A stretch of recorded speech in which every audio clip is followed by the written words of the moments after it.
வணக்கம். a/b equal to 3:7 எனில் 2a + 3b 3a + 2b என்பது என்னன்னு கேட்டிருக்காங்க.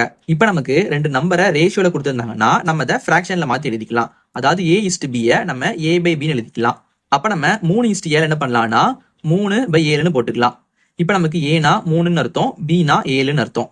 இப்ப நமக்கு எங்கெல்லாம் a வருதோ அங்க நம்ம 3 போடணும், எங்கெல்லாம் b வருதோ அங்க நம்ம 7 போடணும். அவ்வளவுதான். இப்ப நம்ம இதை எடுத்து இதுல அப்ளை பண்ணலாமா? இங்க நமக்கு 2 ஏன் இருக்கு, 2 போட்டுக்கலாம். ஏ என்ன இருக்கு, ஏக்கு பதிலா 3 போடணுமா, 3. அடுத்தீங்க பிளஸ் இருக்கு, பிளஸ் 3b இருக்கு, 3 பிக்கு பதிலா என்ன போடணும், 7 போடணுமா, 7. அடுத்து இஸ்ட் இருக்கு, போட்டுக்கலாம். 3a 3 போட்டுக்கலாம். ஏக்கு பதிலா என்ன இருக்கு, 3 இருக்கு, 3 போட்டுக்கலாம். அடுத்தது பிளஸ் 2b இருக்கு, பிளஸ் 2 பிக்கு பதிலா 7 இருக்கு, 7. அடுத்து பாருங்க 2 பிராக்கெட் 3 இருக்கு. நமக்கு பிராக்கெட்னா பெருக்கல் அர்த்தம். அப்ப நமக்கு 2 பெருக்கல் 3னா நமக்கு 6 வருமா. அடுத்தது கூட்டல் 3 பெருக்கல் 7 3 21. அடுத்தது இஸ்ட் இருக்கு, 3 9 வரும், கூட்டல் 2 14 வரும், 14. இப்ப நம்ம 6ஐயும் 21 கூட்டணும்னா நமக்கு 27 வருமா. இஸ்ட் 9 கூட 14 கூட்டணும்னா 24 23 வரும், 23. அப்ப நமக்கு ஆன்சர் 27 இஸ்ட் 23. இது நமக்கு ஆப்ஷன் டில இருக்கு. இதே மாதிரி உங்களுக்கு ஒண்ணு கொடுத்திருக்கேன். இதோட மதிப்பு என்ன வருதுன்னு நீங்க கீழே கமெண்ட் பண்ணுங்க.